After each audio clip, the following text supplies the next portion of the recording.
Jisu balaya jeng kedua janga ban benda unong ya lam rumah uhi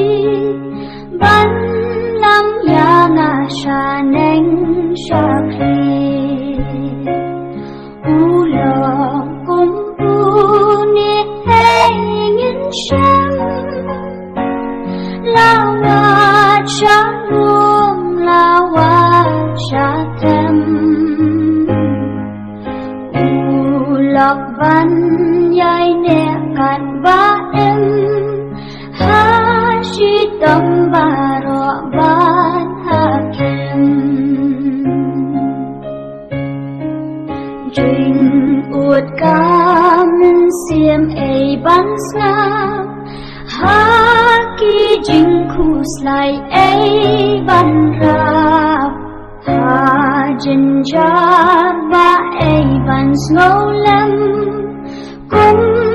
uni lok banga la shem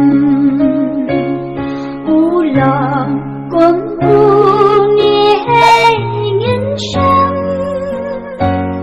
Lawat shalom lawat shatem ulok ban yai nekat baem hashitam barok ban hakim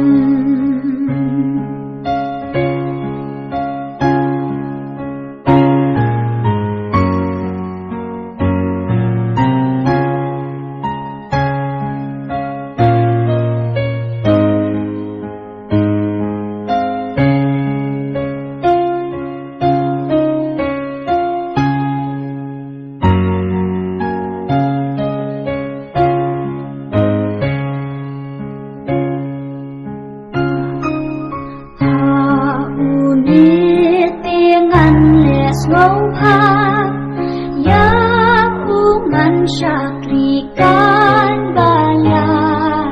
Kinong syun laki ker saudang